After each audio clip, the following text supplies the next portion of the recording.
All right, so anyway, welcome to Caroline and Kelvin. Thank you both for being here, and please give our thanks to your entire office for participating. We really appreciate it. Our students have worked a long time, so we're excited to allow you to hear what they have to say. Just in terms of format, they'll present out for about 35-40 minutes, and then we'll have the remainder of the time, and we are aware of your time limitation, Caroline, for Q&A.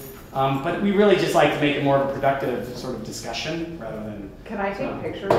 Sure. Like, are you guys okay if we sent this to our communications team? Yeah, and we will... Are we taking... Chrissy should be taking pictures. And we'll also take pictures and we can send them to you. Okay, yeah, no, our chief of staff was very excited about this. So great, that's wonderful. Yeah, definitely. We appreciate it. So absolutely. With no further ado, we'll go ahead and turn it over to Kate.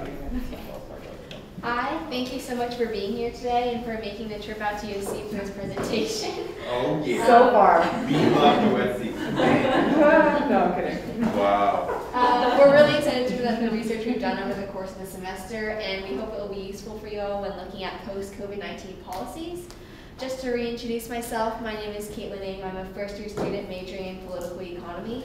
I'm going to start out the presentation by going over how we approach the research question as a group, and then segueing into some of my individual research. So in the beginning of the semester, you approach us with the question of recovering better than before and how can we deliver equitable services and make disproportionate investments in the second district. And so we looked at this through Project 2, the GBI program, and Project 3, maximizing economic opportunity. So myself, Damien, and Megan will look at Project 3, going from broad to narrow with community investment in small businesses, to public-private partnerships, to individual worker support, and close with recommendations within that project. And then we'll move on to Chloe and Divya, who will go a brief overview, talk about their respective case studies, and then close with some recommendations for the pilot program you're looking to initiate. And so just to jump right into my individual research, I approached Project 3 as this question of, like, what are community projects that we can invest in and how can we make sure that local residents and small businesses are involved? So first, I looked at the City of Chicago as a case study, specifically the Invest Southwest initiative, because I felt like it was a really good model for public investment in communities, local engagement, and forming partnerships between the government, corporations, CDFIs, and CBOs. Wait, Invest Southwest, is that what you said? Invest Southwest, yeah, that makes more sense. Okay, great. Yeah, and so just to give a little bit of background, it was launched in October 2019 by the City of Chicago mayor, and it put $750 million worth of public funding into community improvement. And so they started off by having the Department of Planning and Development look at city-owned land zoned for commercial and business use, and then they identified 10 areas that could be reactivated as commercial centers. And then they issued a request for proposals and asked development teams and nonprofits in the area to submit plans for how they would revitalize the site. Wait, hold on. So I'm actually interested in this. I mean, not that I'm not interested. I'm ask questions now. Oh, sorry. Should I wait? I'm supposed to wait. Sorry. Okay. Sorry. I thought we were here for conversation. Okay. No, I'm excited. That's easy. You're good. Keep going.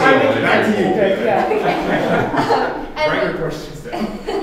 With regard to project selection, all of the projects are evaluated by a committee consisting of 6 City of Chicago staff and 3 community evaluators, where the community evaluators are either a corridor manager, a local resident, property owner, business owner, someone who's essentially like a stakeholder in the community.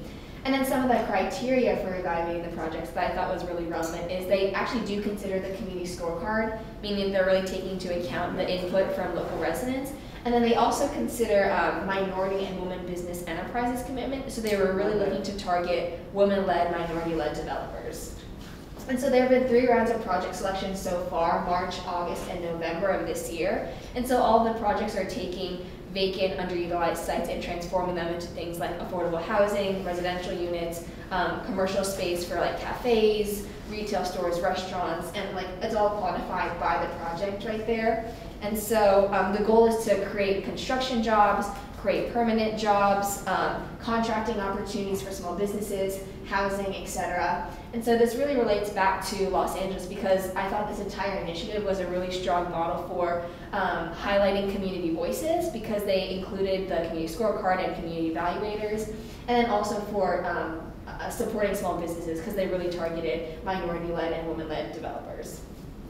And then shifting to the financial side of things, again, there's a total of $750 million worth of public funding going into this project, and $250 million of that is in the form of business incentives like tax increment financing and the Neighborhood Opportunity Fund, which gives grants and loans to small businesses to finance their project. And then the other $500 million of public funding is in planned infrastructure improvements. But one of the key aspects of this is that they're using public investment to attract public and philanthropic dollars. And so these are three of the main corporate investors. There are others as well, but these are some of the notable ones. You have BMO Harris Bank, who donated $10 million to the United Way in Metro Chicago, which focuses on neighborhood revitalization. And so their money is going to fund projects in the Austin community, which ties back to Invest Southwest specifically because Austin is one of the 10 targeted sites. And then you have JP Chase, which made a huge $150 million 5-year commitment to the South and West sides, and they're funneling this money to partner organizations, and they're going to use it to create like an apprenticeship program into the construction industries, provide low-cost financing for housing, fund business models for small businesses, and then expand financial literacy programs for college students. And then you have Starbucks, who made a $10 million donation to 4 Chicago CDFIs, which you can see on the lower right there, and it's expected to finance more than 500 small business loans. And again, just to make this relevant to like Los Angeles and why it matters, it really demonstrates how how government commitment to communities can attract private funding, which is really important because corporations aren't limited in the same way that the government is, and so therefore they can fund like grants and loans that the government just doesn't have the capacity to do. And then in addition, I really thought that corporate investment can inspire public investment because they can be used as like references for which CDFIs or CBOs to partner with. Like for example, like taking a closer look at JP Chase and seeing who they're partnering with for their apprenticeship program or small business support program, and seeing if those are also like present in LA. And then moving into my second case study, I looked at the city of Minneapolis through the lens of the American Rescue Plan. And so one of their goals of small business acceleration was BTAP and DTAP service expansion. So BTAP is an existing program that provides consulting support to small businesses, and they're using $500,000 worth of American Rescue Plan funds to expand service contracts and partner with new providers. And so they have 3 programs: BTAP Plus, which fulfills the main goal of supporting disadvantaged businesses; CTAP, which provides training on how to convert to like a cooperative model; and then DTAP, which focuses on minority-led, women-led developers, specifically in real estate training. Sorry, I know I'm not so. DTAP is Business Technical Assistance Program? Or Yeah. What? Okay, and then DTAP is like diverse technical? It's development. Development. Yeah, Okay, yeah, sorry, so got focusing it. on developers.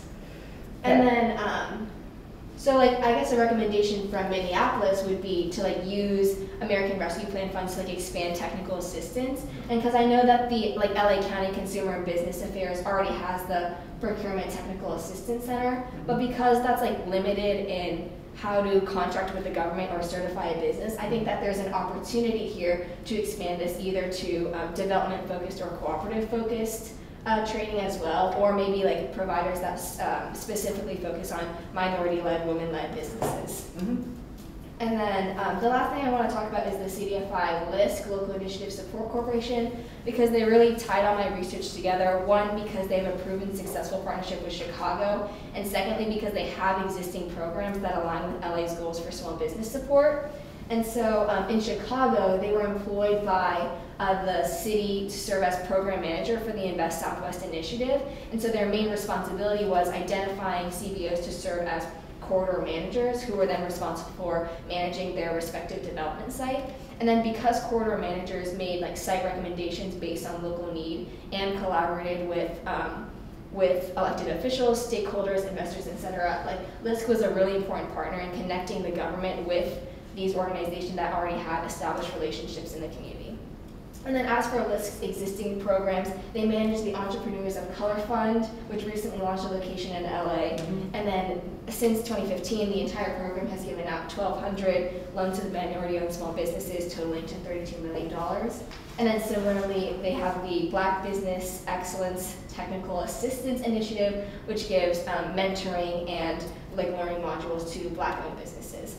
And so I know that LA County has partnered with LISC in the past for the LA COVID-19 Relief Fund, but the main takeaway is that there's a lot of value in like looking to expand this partnership, either by using LISC to connect with CDFIs or CBOs, or by investing in some of their existing programs.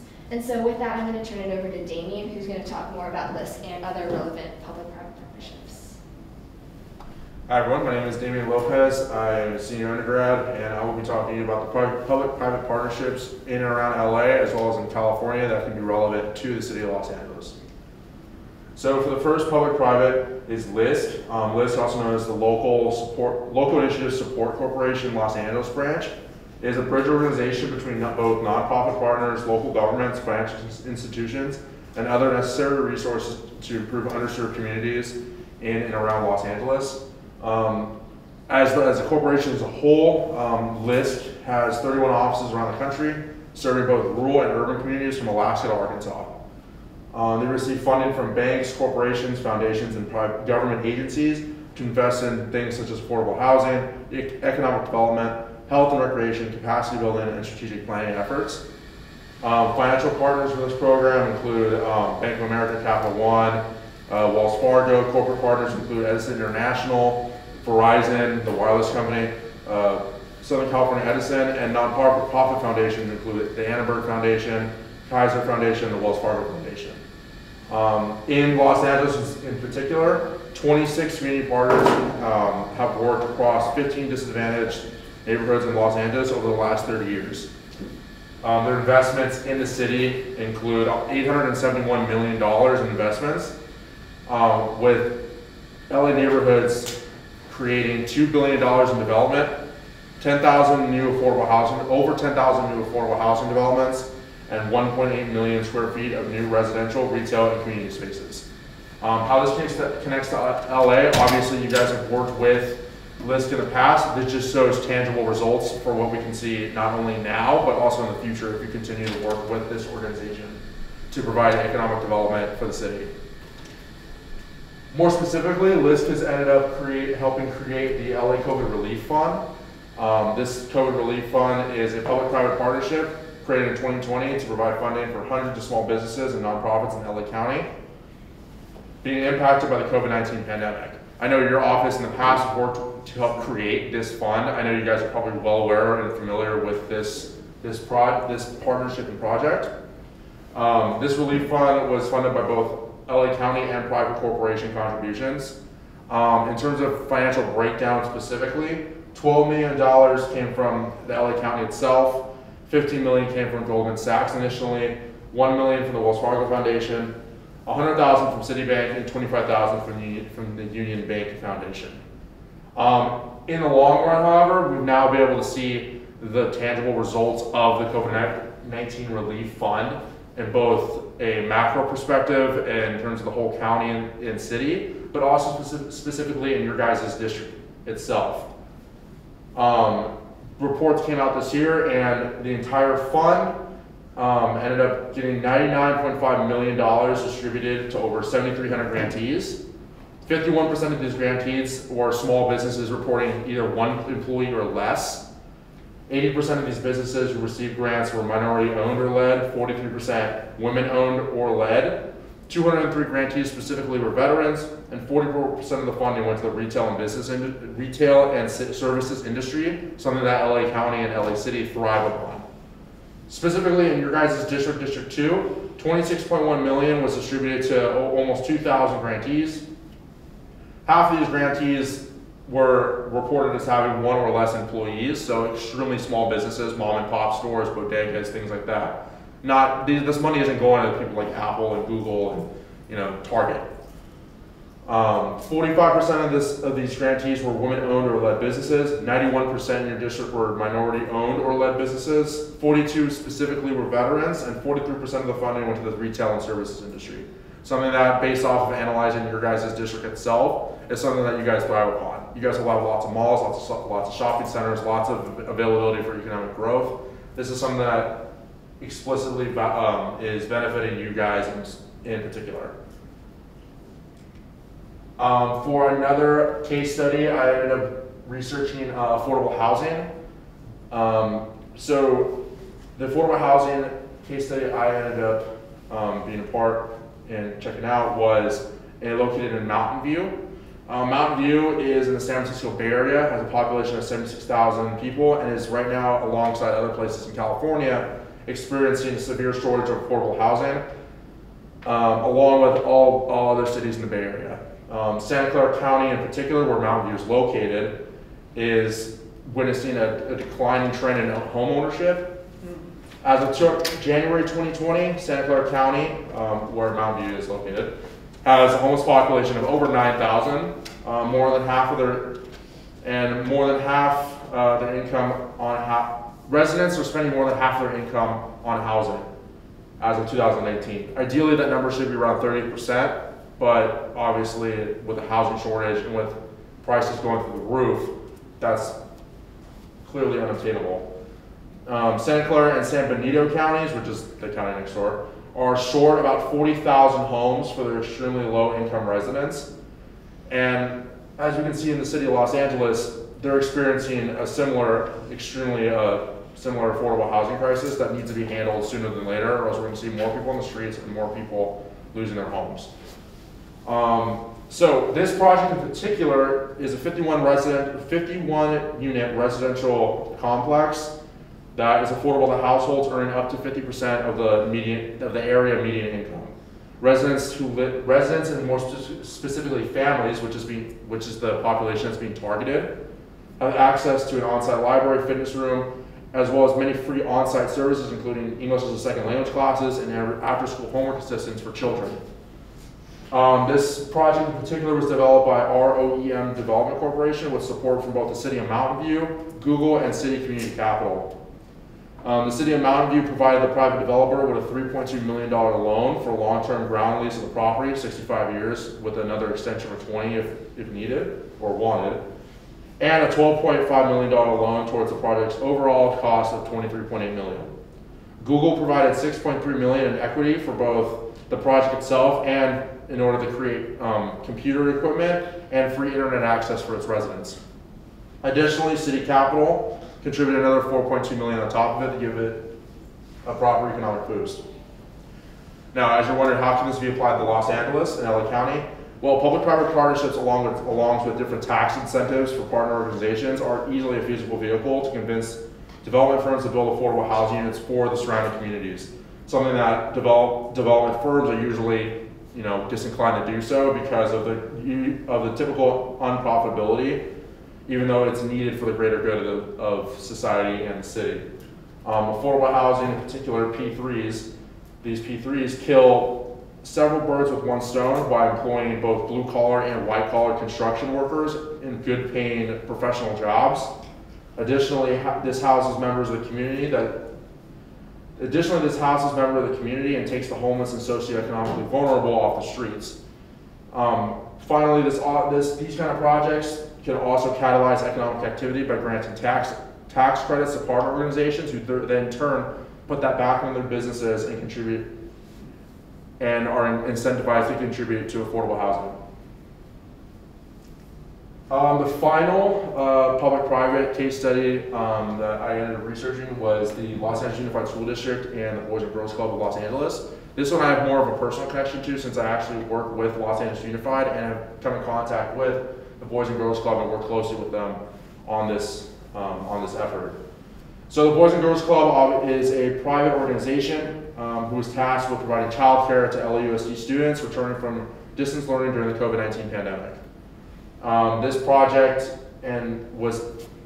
project staffed 50 LAUSD elementary and middle schools to provide academic assistance, dedicated wraparound services, and specialized resources for students returning to campus for a brief period of time between April and June 2021. Boys and Girls Club staff members were tasked with relieving school staff while providing lunchtime supervision, academic support, mental health and wellness services, and enrichment programming. They provided free, consistent, and safe childcare opportunities for students and families still adjusting to an in-person learning environment, while it also brought many Angelinos in the childcare and education industry back to work. I had a buddy of mine I grew up with in high school. He ended up getting a job at the Boys and Girls Club because he was out of work. They ended up paying him $25 an hour due to a CARES Act pay bump. that not only were, individuals like him brought back to work, there was a lot of people brought back from this project.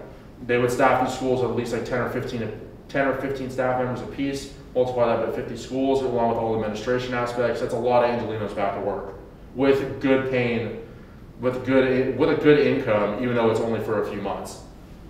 Obviously, there were some criticisms of this program, including the fact that some children spent more time in childcare settings than the actual school itself, since the school day ended up running from like 8:30 in the morning till 11:30, well, almost in the afternoon. But from 11:30 to 4:30, the Boys and Girls Club took over to provide, supervision and other resources. So when there were some kids that obviously couldn't go home because their parents were still at work, they would end up staying from 8:30 to 4:30, spending those 5 hours with childcare sources rather than 3 hours that were spent in school. But it all varied depending on the person, depending on the circumstances of the child. Additionally, obviously there were some inherent COVID risks with vaccines still being rolled out and testing mandates still in the early stages. But a lot of Angelenos and a lot of people in our local communities were really willing to go back to work and get right back, continue where they left off. This kind of partnership is something that's needed for LA in order to solve a critical barrier for Angelenos returning to the workforce post-pandemic, childcare. A lot of people can't go back to work because they're stuck taking care of their children at home. They can't go back and take those 8-hour jobs that they normally did, especially in such demanding service and retail industries, while also having to take care of 1, 2, 3, 4 children at home. Some Angelenos families are single parents, some others have other extenuating circumstances. Childcare is a necessary thing that needs to be dealt with in order to help facilitate economic development and get people back to the workforce. Childcare in particular is something that my colleague Megan will be touching on, among other key obstacles the city might face in bringing Angelenos back to work and stuff that can be used to solve these issues. Thank you, Damien. Hi everyone, I'm Megan. So for my portion of the presentation, I'm going to begin by discussing incentives to bring individuals back into the workforce, primarily centered on the issue of providing childcare. So as you can see by this graph, Black and multiracial families were more likely than white families to experience job disruptions as a result of childcare. And so this actually began prior to the COVID-19 pandemic, but was only exacerbated by the crisis itself. And so within California itself, there have been a variety of subsidized programs. However, there are also a plethora of issues associated with them, primarily in regards to translation services. So there are an inadequate dispersion of advertisement in regards to that program. And in addition to that, they're afraid to intervene with the government due to immigration issues, which ultimately results in a loss of subsidized care, and they're unable to access it. And also there are a lot of eligibility reporting issues, primarily because due to any minor shift in a work schedule or study schedule, a family would have to reapply to gain access to the subsidized program.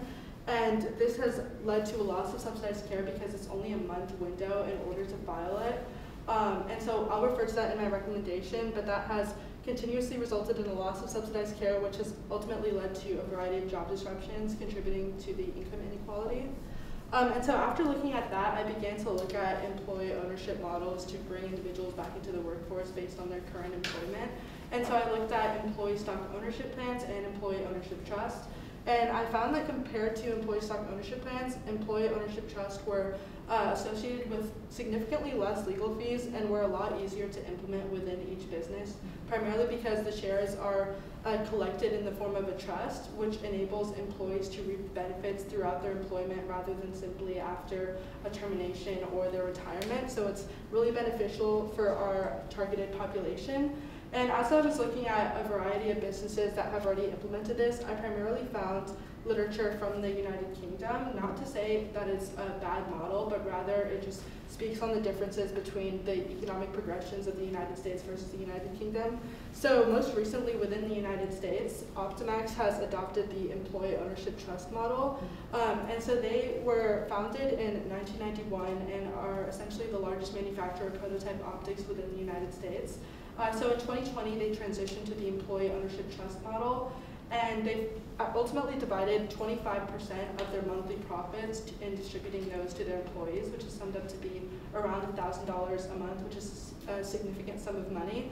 And so for every dollar they receive in profit, they distribute 25 cents to their employees, 25 cents they set aside to taxes, and the remaining 50 cents they feed back into the business. And they also utilize a portion of that 50 cents in terms of providing transportation services or childcare services for their employees. And also, one of the most unique aspects of Optimax is they recruit their employees straight out of high school and then assist them in terms of their education in order to gain the skills that they need to progress within the company itself. And so following this, I began to look at 2 case studies, the first one being the Work Advancement and Support Center. And so this was implemented across 3 cities across the United States, one of them being San Diego and the others being in Ohio and Cincinnati. So I primarily focused on San Diego just because it was the closest in proximity and also the most similar. And so within San Diego itself, there were a variety of issues in terms of providing funding for training. So they primarily focused on career coaching and found that that was extremely beneficial, especially in just promoting individuals within their current employment, so allowing them to progress given their current job occupation rather than moving them to a specific sector. And they found that this was really significant, coupled with increased educational opportunities just to stabilize employment in the short term. So this is a great example of short-term stabilization. And after looking at that, I started to look more long-term, beginning with the Minnesota's Families Forward program. And so this specific implementation really highlighted the need for soft skill training in the job market, along with increased access to support services. And this whole notion of increasing soft skills training is definitely not new in the United States. In fact, recently, the World Economics Forum noted that by 2025, soft skills training will probably be the most useful skill within the workforce itself. And so that, coupled with the common theme of increasing access to support services, actually highlighted that when you begin providing individuals with the necessary child care services and transportation services they need to successfully attend their job, you actually can decrease funding for soft skills training because it just lowers stress levels within the workforce itself, so that's really significant. And additionally, it also highlighted the use of intermediary organizations because they had the necessary funding they need. And this was primarily within Minnesota. As you can see, these statistics were only applicable to Minnesota because even though they have a Families Forward program within Orange County itself, they don't publish these types of statistics, and they actually followed a specific experimental study, which is why I followed this. And so that, coupled with the intermediate organizations, kind of leads to our recommendations for this group. So we want to start off by suggesting that we pursue LISC as a partner for connecting with community-based organizations and business technical assistance. So given that you've already partnered with LISC for the LA COVID-19 Relief Fund and their successful involvement in Chicago's Southwest Initiative, we believe that they would be a really reliable CDFI in terms of connecting LA County with community-based organizations, and it also aligns with the county's economic mobility initiative, given that they already have a variety of programs that are focused on supporting businesses and entrepreneurs of color. And secondly, we would like to encourage businesses to transition to the employee ownership trust model. And I broke it down specifically to 15 to 20% for employees, 25% for taxes, and then 55 to 60% going back into the businesses. And I'll briefly explain that breakdown. I created the leeway between 15 and 20% to provide small businesses and big businesses different incentives. So for example, a small business might not have the adequate resources to successfully support their employees at 20%, so we would kind of shift them to 15% versus big businesses at 20%. And then 55 to 60% back into the business. It's really important to have at least 55% back into the business, and you can even include a provision under this that kind of encourages businesses to use a certain allocation of that 55% towards childcare services, transportation services, and also tuition reimbursement, just so that employees who are looking to move up the company ladder can receive the education they need without paying fully out of pocket. And then also we would like to extend the window of eligibility to 12 months for existing subsidized child care programs in California. And under this, it will also foster a new generation of stability in terms of providing them with the necessary child care. And also so that as they have to refile based on a work change, they have 12 months to do so and would still retain access to a current child care program just so that they can keep showing up to work. And lastly, we would like to encourage and, if possible, mandate state education institutions and departments to modify courses to increase their accessibility to part-time and working students.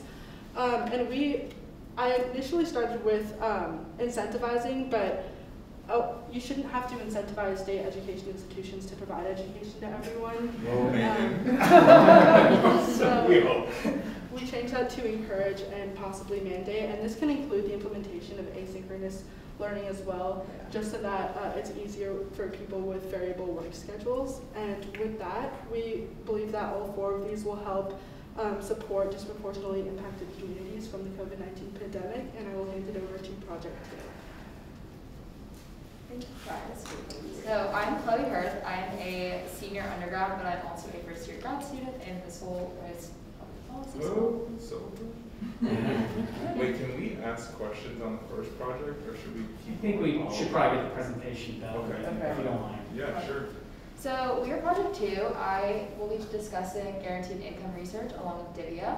So we really will focus this around the goal of how can we implement GEI most successfully, specifically in the context of Los Angeles and the upcoming pilot program. So I'm going to focus on distribution methods within guaranteed income, and the first thing I really just want to kind of make sure we're all on the same page on is that guaranteed income is different from universal basic income. So guaranteed income is really just guaranteeing a specific amount of money to specific people. So we're really focusing on that lens. And some of the specific things relating to distribution methods overall are things like limiting stigmas, really focusing on public perception, and just making sure that the pilot program is as successful as it can be. So within the importance of distribution methods, again, it is really important to limit stigmas and making sure that the people participating in these pilot programs feel good doing that, and that there isn't any negative stigmas on how they're spending their money or any pressures, things like that, especially if you want to yield the most accurate results. And then some challenges, again, it really is public perception.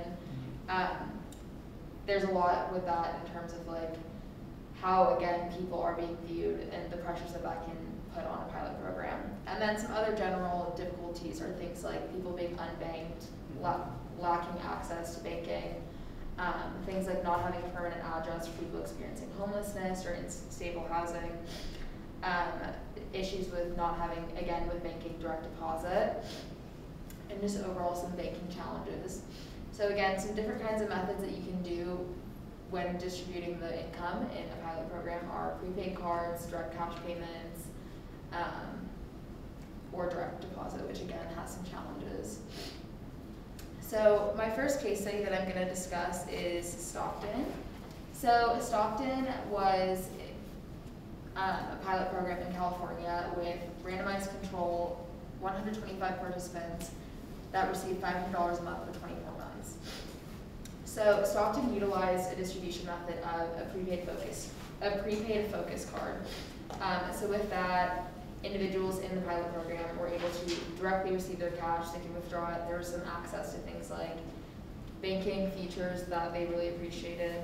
And then one thing that they found in Stockton that I think really plays into the public perception and just the general stigmas was that the people participating in the program were able to use their money in a lot of different ways that made sense for them, which is really important. So they may have used it for things like using that extra money to take less hours of work to be with their families, or using the extra money to maybe invest in long-term, things like that. So that was really important. But again, the prepaid debit card was really helpful because it gave the participants a lot of access to different features and it was really helpful. And by doing so with the prepaid debit card, they were able to spend their money without so much pressure on what are they spending their money on, etc.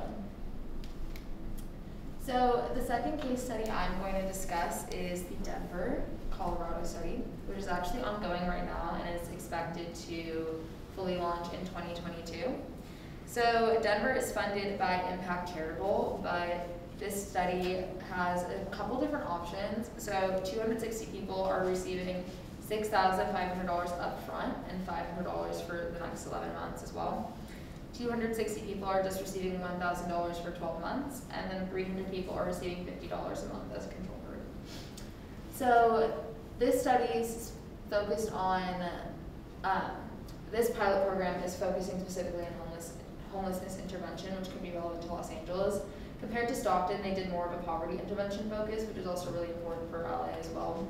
But their strategy was really targeting people that were experiencing homelessness, and some of the requirements to be in the program were things like no mental illness that requires like additional like care, or I guess severe mental illness, or addiction problems. You have to be 18 plus and connected to one of their partner organizations as well. So again, within this, they're really focusing on homelessness intervention, and so again, with that lens in mind, it is really difficult to distribute the income. So what they're doing as well is a prepaid debit card as well to directly get those cash payments to the participants. And so these participants are going to receive that money over the span of time, which is something that could be beneficial for Los Angeles to look at as well. So I'm going to pass it off to Divya to discuss more about benefits in GI. Hi everyone, just to reintroduce myself, I'm Divya Jagadar. I'm a sophomore in studying political science here. And I'm going to be focusing on the role of benefits in guaranteed basic income trials, as well as methods for securing them, and how we're going to achieve our goals with guaranteed basic income here in Los Angeles. The people that we're targeting with guaranteed basic income heavily rely on benefits across the board.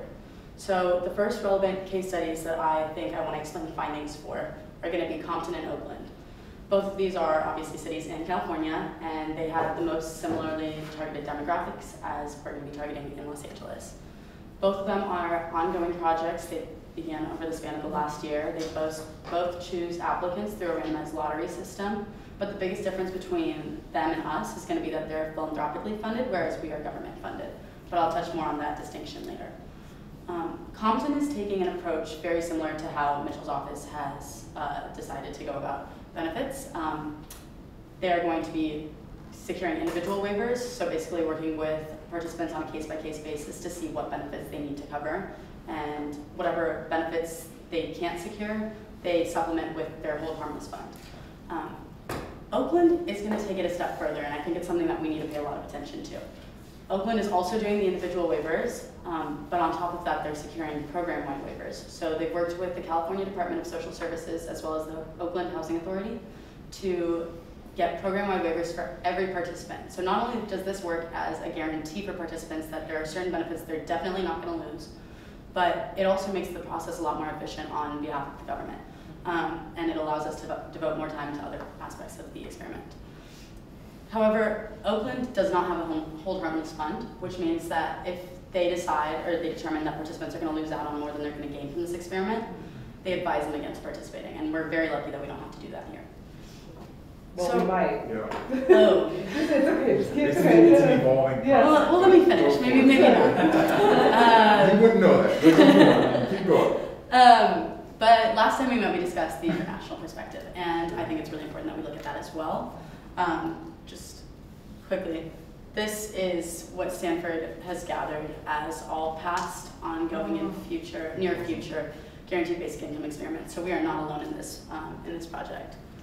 Just to go back for a second, the Finland trial is major when it comes to guaranteed basic income. It's the first government-funded trial in all of Europe, and it actually showed us what we shouldn't do. And this is really the trial that emphasized why we need benefits.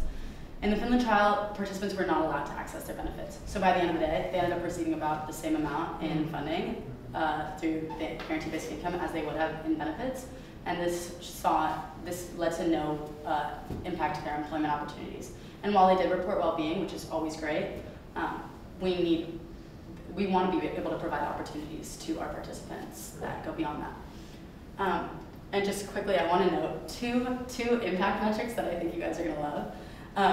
Japan saw from their guaranteed basic income trial that divorce rates decreased significantly, and also participants were 4 times more likely to start a new business. That's life-changing. Yeah. That's not just life-changing for them, that's going to change the lives of people around them.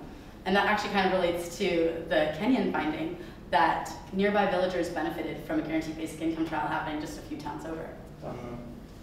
So how do we do that for Los Angeles? How do we make our trial successful? How do we secure those benefits?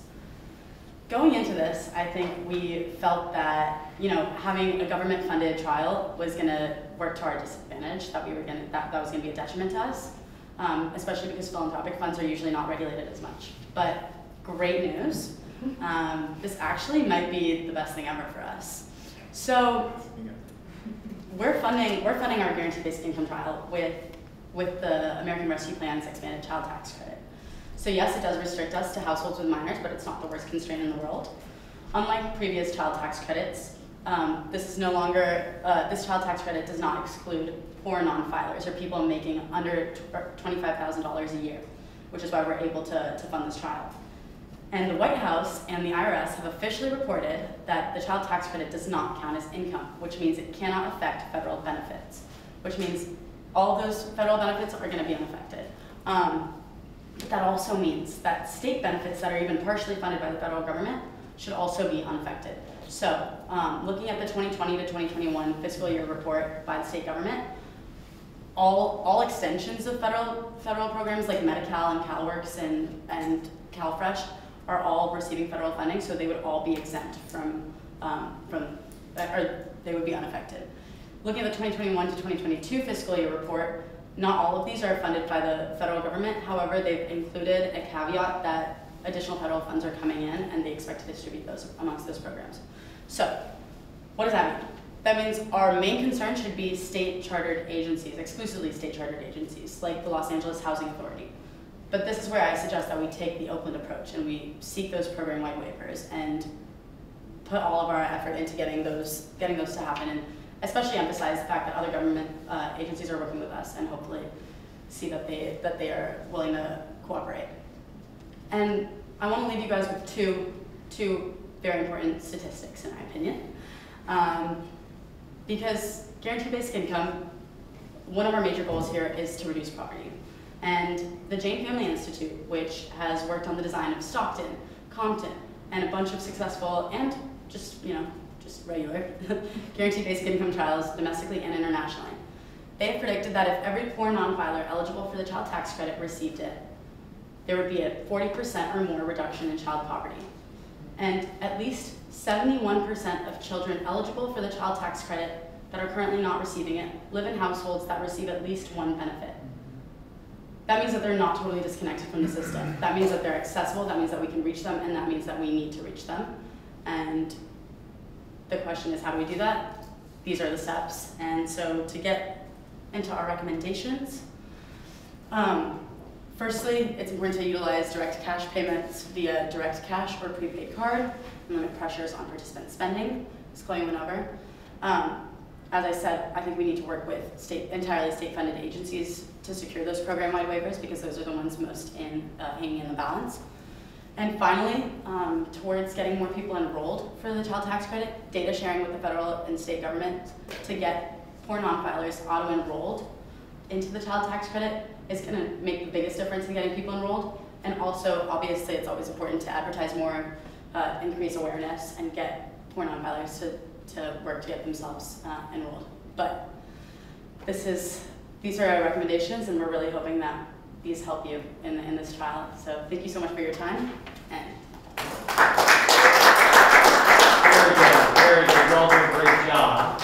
I know we're a little limited on time, so I want to turn it right over to the partners. And again, we can just keep this rather open and flowing and direct your questions whomever you want. But very good job. So I'll warn you guys, Carolyn and I typically ask questions together a lot, so just gird yourselves, because it'll probably be a rapid fire. And oh wait, what about this? But you got to talk to me, so you want to start? Yeah, I have a lot of questions. Yeah, I do. Hold on, back to, let's start with what we just talked about, because I am, no, wait, go one more, yeah. I want to clarify what this assumption is based off of, because at the beginning you said we're using the child tax credit as part of guaranteed income. I just want to clarify that statement, because I don't know that I followed the logic that these benefits would be unaffected. What's the can you just walk me through that again? Okay, so my understanding from my research was that the expanded child tax credit is going to be the basis for the funding. You are correct in that CTC cannot count as income, but the basis for the funding is ARPA, which are two separate. There are regulations that are different. So the child tax credit not within. The child tax credit was passed as part of the American Rescue Act, but we received a separate $1.9 billion allocation directly to LA County to spend on economic and public health recovery activities. So I think what you're saying is that the child tax credit does not count towards income. And that's correct. And that is correct. Right. I just want to clarify that we aren't basing It's not the what money. is powering guaranteed income. Yeah. Oh no. So that's okay. Well, like I just wanted to make sure. We were excited for like 3.2 seconds. I just wanted to make sure that like I wasn't misunderstanding what was being stated here. From my research, it seemed like, because there's a couple other cities that are also using American Rescue Plan funding to run this, and it seemed like Chicago and like other cities were mentioning that the child tax credit was the basis. And then I looked at that document that you sent, and it just seemed like that. It just like appeared from all of these things that the child tax credit was the basis because. So at the end of the day, if you're not using that, obviously that's going to change things, but. It is a form of, people have said that the child tax credit is a form of guaranteed income because it is guaranteed. It's been extended and they've shown that it's been successful, and that if people file for it, they're going to get it, and it boosts their income on an ongoing basis. Well, and you can use it for targeting. Right. It can be used for targeting. So that's what so if you are using a different budget or different funding, I wonder if this is something that you could incorporate into. I still think your people. recommendation was absolutely spot on. That we need to do the auto enrollment thing. We're not good at that, and I think that there's missed opportunities for people to file for it. Like that's still good. I mean, that's all very helpful. I just wanted to make I just wanted to clarify. And if you have, there's a slide before this. If you go back, I think if I'm making it up. No, okay, there it is. The CDSS stuff. So there are going to be some waivers that CDSS will approach. The issue that if you guys continue in this space, all roads always lead back to the federal government, which can sometimes make things really hard. So even the CDSS waivers ultimately roll up to Washington for approval. So they can do some of it, but all of those major programs, so the big four, Medi-Cal, CalFresh, CalWorks, all roll back to the federal government. Right.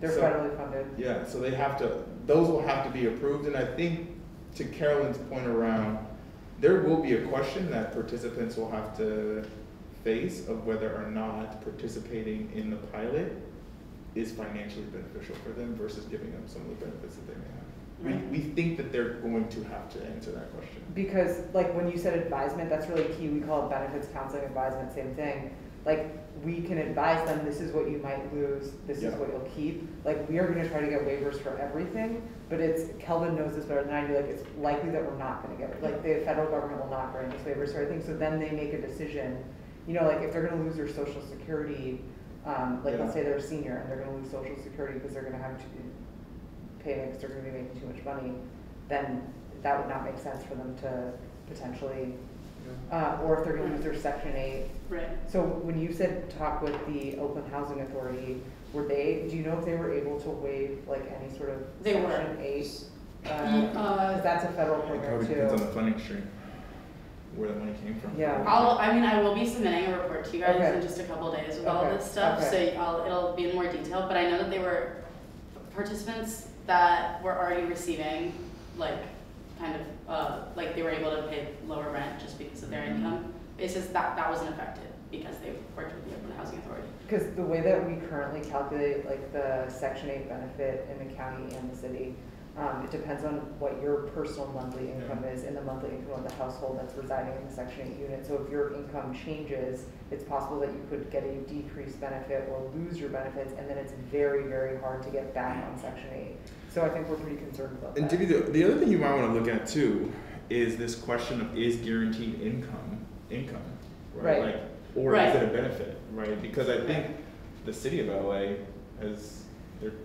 I think they may have overstepped, but they are trying to classify it as an essential benefit as opposed to income, which then changes your reporting for lots of these programs. So I think that's a question that's also out there as well too, is it income or is it a benefit?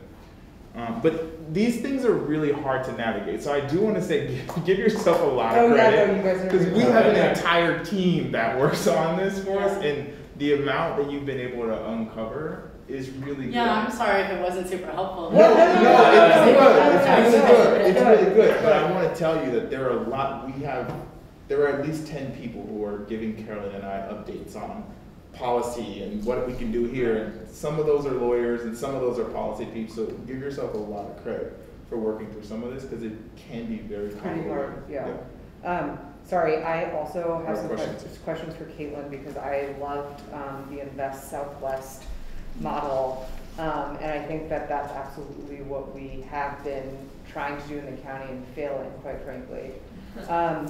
So were there specific industries on the business development and job development side? Were there specific industries that were focused on by this initiative that are like thriving in the region, or was it just across the board any jobs? It sounds like I heard construction jobs.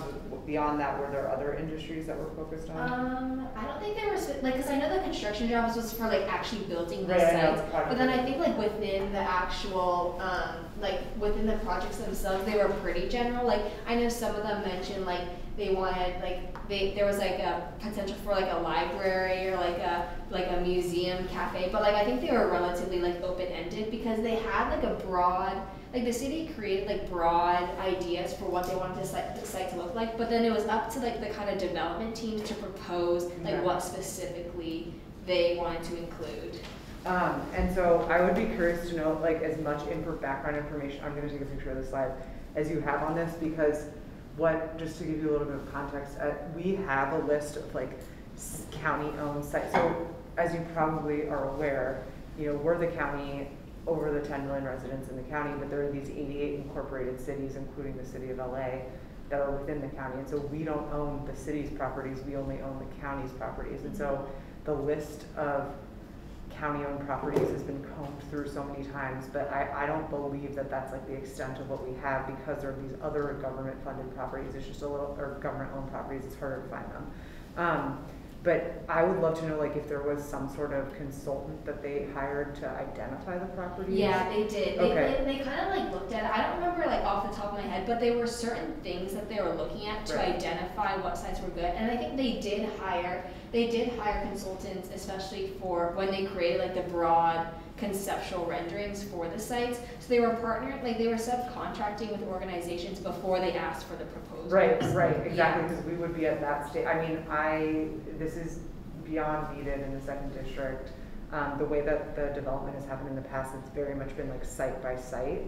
And then another question I had, Austin is not Austin, right? It's the name of the company. I was just like really confused. Yeah. And then, do you know what kind of tax increment financing when you talk? Yeah, they do it based on, it's like, it's a certain district, and I think something about like when there's like revenue generated, they use that to finance the loans. Because we have these things, so I'm sure we can all talk about redevelopment, and there used to be like a pretty robust tax increment financing in California, and that's why I'm curious to know if like Illinois might have, because we also interact, Calvin specifically, on state legislation. And so if there are additional legislative fixes that we need, like to the point about even the benefits waivers and stuff, like that'd be awesome, you guys. They're actually looking for legislation. We're actively looking at looking at pitches for legislation. I'm not trying to give you another project. if you're interested in this, we're all ears right now. So that's why I'm asking. But we have these things called enhanced infrastructure financing districts in California, and I think it's really similar to that. EIFDs in Korea. Yeah, so they're so, and so that's why I was just wondering if there's a way to get like more tax increment financing. I'd be curious in your report. Let me jump in real quick. Yeah, go ahead. They have like the government is funding some stuff, but I think like they can only do so much. They also there's some organizations that do like pre-development loans absolutely. too. We have a fund at the county called like the Catalytic Development Fund, which uses economic development funds to do that pre-development, because you usually need to fund these consultants to do like the site studies and figure out what the site can hold and all of those things. So I think that's an important concept, like the pre-development stuff. Caitlin, did you ever see the community scorecard? No, like it wasn't there was a link to to it, but it wasn't accessible. I think because it closed, because when they had the presentations, I think it was like open to the public at that time, but I wasn't able to access it. Yeah, I was really intrigued by that. I have questions for Damien. Sorry, the VTAP and DTAP, I think I understood that it's just using ARP to expand business technical assistance. Yeah. Right? Yeah, okay, so I do want to say like all of your suggestions for the entire grouub before I'm going to leave, totally spot on. You know way more than I ever would be able to know as an undergrad. Like, let's be clear about that. This stuff is super, yeah, I know. This stuff is super confusing. You found out a bunch of information. Yeah. We do have a PTAP. It is crappy, like it needs improvement. We also have some ARP money that is going towards, it's not clear in the documents I sent you, but that is going towards technical assistance and capacity building, because a lot of the complaints from our community organizations is like, the same businesses, the same community organizations keep getting funding, they keep increasing their capacity, they're good at what they do, they know how to get a government contract or any contract for that matter, but we need to help, you know, bring up the next generation, especially if they're helping their community and they're a trusted voice in the community. Yeah. So I'll leave it to Kelvin, but honestly, like, really fantastic job. And also, I don't know if you did Mountain View in Santa Clara County, because I'm from there. I knew she was going to say that. I grew up in Santa Clara County. My parents still live there. And I'm very acutely aware of how ridiculously expensive and lack of affordability there is, just like it is here. Yeah. So, yeah. My roommate's from Los Gatos. So yeah, that's very close. He tells me all the time. Yeah. Both from the same place. Yeah. We talked about that. And go Sharks, but sorry. Already soon after do? Kings fan, sorry. Damien, quick question for you. I'm going to be fast too. How do you think that the Boys and Girls Partnership can continue? I think it just needs to be reinstated because the window closed after June, and I know because my buddy, me and him keep close about it, and he told me that once like June hit, they laid off all their temps, essentially, and they only retained a few people to remain, you know, on like with the local community chapters. So I think if you wanted to have it continue, I think you just have to negotiate and work it out with the school district itself, because I know the school district already had this Beyond the Bell thing, but I think if you really want to expand it and get more people into the industry, get more people, you know, on the school sites, I think working with like nonprofits like the Boys and Girls Club or the YMCA, who already have really good infrastructure in place, and a plethora of employees could, you know, help, you know, fill that need. One of the interesting things that we saw, and I think that was probably funded through coronavirus relief funding, but a lot of these organizations really had to shift in the pandemic, and the Boys and Girls Club was one of those organizations that kind of really shifted their model, and that there are some dollars in ARPA that could be slated to do some of this. So nice work on that one. Yeah, I like the Boys and Girls. Yeah, they're a good part. Megan, I had a couple of questions for you.